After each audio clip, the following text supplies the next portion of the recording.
भडगाव तालुक्यातील पांढराद येथील प्रवीण राजेंद्र भिल वय 35 हे जुलै 31 रोजी सायंकाळी 7:30 वाजण्याच्या सुमारास गावाजवळील गिरणा नदीवरील पुलावरून नदीत पडल्याची दुर्दैवी घटना घडली।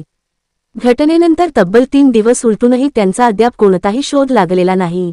प्रवीण भिल यांचा शोध घेण्यासाठी गावकरी आणि नातेवाईक गेल्या 3 दिवसांपासून गिरणा नदीपात्रात सातत्याने शोधमोहीम राबवत आहेत। मात्र अद्याप त्यांचा कोणताही ठावठिकाणा लागलेला नाही। गावाचे पोलीस पाटील वसंत पाटील यांनी प्रवीण भिल यांच्याबाबत कोणाला कुठेही माहिती मिळाल्यास किंवा ते आढळून आल्यास तात्काळ त्यांच्याशी किंवा संबंधित प्रशासनाशी संपर्क साधण्याचे आवाहन केले आहे। प्रवीण भिल यांच्या पश्चात आई, भाऊ, पत्नी आणि सुमारे 6 ते 7 वर्षांची एक मुलगी असा परिवार आहे। त्यांच्या बेपत्ता होण्यामुळे संपूर्ण कुटुंबियांवर दुःखाचा डोंगर कोसळला असून गावातही चिंतेचे वातावरण आहे।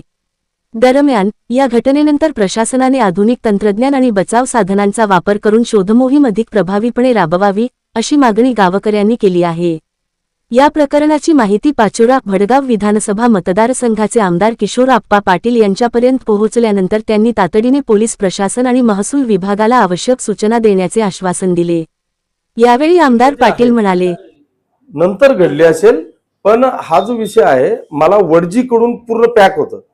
मला जाताना मला जायचं होतं शिवनी खेडगाव तिकडे जिथे पाण्याचं बात सरला ते कुटुंब अडकलेलं होतं।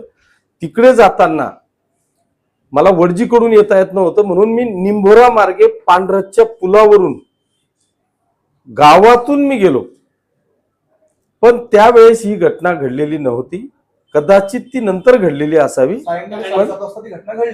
हा रात्री ती घटना घडलेली असेल तर निश्चितपणे आपण पोलीस प्रशासन असेल तहसील महसूल विभाग असेल त्यांना तात्काळ सूचना करून लवकरात लवकर ड्रोनद्वारे वगैरे मोहीम राबवली जाते। मात्र त्यांनी प्रशासनाने अद्यापर्यंत काहीच राबवले नाही आणि काही ग्रामस्थांचा आरोप आहे की तिथपर्यंत प्रशासन देखील पोहोचलेलं नाही। मला असं वाटतं की त्या दिवशी आम्ही दिवसभर पाण्यात होतो।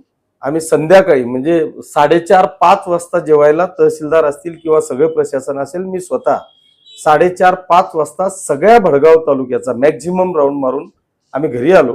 मी असं जर काही असेल तर तात्काळ प्रशासनाला त्या पद्धतीचे आदेश देऊन लवकरात लवकर तो व्यक्ती जिवंत सापडावा याच्याकरताच आपण परमेश्वराला प्रार्थना करू। पण जर काही दुर्दैवी घटना घडली असेल तर त्याला तात्काळ चौकशी करून आपण त्याचा तपास करू।